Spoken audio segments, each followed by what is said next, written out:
महाकुंभ का आगाज हो चुका है और इसके साथ ही यहाँ साधु संतों का जमावड़ा भी लग चुका है। नागा साधुओं के बारे में तो आपने सुना ही होगा, लेकिन आज हम आपको महिला नागा साधुओं के बारे में कुछ रोचक तथ्य बताएंगे जो शायद ही आपने सुने होंगे। नागा में बहुत साधु वस्त्रधारी और बहुत साधु दिगंबर यानी बिना कपड़ों के होते हैं, लेकिन महिलाएं भी जब संन्यास में दीक्षा लेती हैं तो उन्हें भी नागा बनाया जाता है, लेकिन वे सभी कपड़े पहनती हैं। महिला नागा साधुओं को अपने माथे पर एक तिलक लगाना होता है। उन्हें एक ही कपड़े पहनने की अनुमति होती है जिसका रंग गेरुआ होता है। महिला नागा साधु बिना सिले हुए कपड़े पहनती हैं, जिसे गंती कहा जाता है। नागा साधु बनने से पहले महिला को 6 से 12 साल तक ब्रह्मचर्य का पालन करना होता है। जब महिलाएं ये कर ले जाती हैं, तो उन्हें महिला गुरु नागा साधु बनने की अनुमति दे देते हैं। नियम ये भी कहता है कि वे ही महिलाएं नागा साधु बन सकती हैं जिन्होंने अपना गृहस्थ जीवन पूरा कर लिया हो या गृहस्थी बसाई ना हो। सिर्फ इतना ही नहीं, महिला नागा साधु उन महिलाओं को बनाया जा सकता है जिन्होंने किसी कारणवश गृहस्थ जीवन को त्याग कर दिया हो। इस तरह की महिलाओं को अपने गुरु को यह सिद्ध करना होता है कि वह स्वयं को ईश्वर के लिए समर्पित कर चुकी हैं और वापस गृहस्थ जीवन में नहीं लौटेंगी। महिला नागा साधु किसी न किसी बड़े अखाड़े से जुड़ी हुई होती हैं। हालांकि उन्हें रहने के लिए अलग से भी आश्रम दिया जाता है। अपने आश्रम में वे अन्य महिलाओं साधुओं के साथ अपने जीवन को निकालती हैं।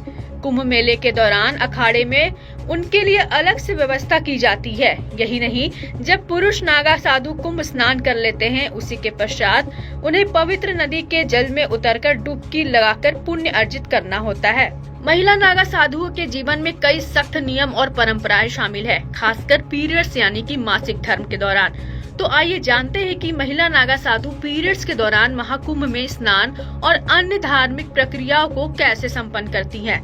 महिला नागा साधु के लिए पीरियड्स के दौरान कुछ विशेष नियम होते हैं। जब कोई महिला नागा साधु यानी कि पीरियड्स में होती हैं, तो वह पूजा और भगवान को छूने से बचती हैं। इस दौरान वे राख शरीर पर लपेटे रहती हैं और गंगा या संगम में स्नान नहीं करती है। इसके बजाय वे अपने शिविर में जल स्नान करती हैं। कुछ लोगों का मानना है कि महिला नागा साधु पीरियड्स के दौरान गंगा जल का छिड़काव करती हैं, लेकिन गंगा में स्नान नहीं करती। कुंभ के दौरान महिला नागा साधु के लिए एक विशेष माई बाड़ा बनाया जाता है, जिसमें सभी महिला नागा साधु रहती हैं। आपको बता दें कि महिला को नागा साधु बनाने से पहले उनके बीते पूरे जीवन की जानकारी ली जाती है। क्या महिला भगवान के प्रति समर्पित है? क्या वो कठिन साधना करने के योग्य है? ये सभी चीजें देखी जाती हैं। नागा साधुओं की तरह महिला नागा साधु को भी जीवन में अपना पिंडदान कर देना होता है। साथ ही महिला नागा साधु अपना मुंडन भी कराती हैं। आपको यह भी बताते चले कि पुरुष नागा साधु दिगंबर रहते हैं, यानी कि बिना वस्त्रों के, जबकि महिला नागा साधु के लिए विशेष नियम होते हैं, जिनमें वस्त्र धारण, पूजा पाठ और अन्य जीवन शैली से जुड़ी कई बातों का ध्यान रखा जाता है। महिला नागा साधुओं का आहार बहुत ही साधारण और प्राकृतिक होता है।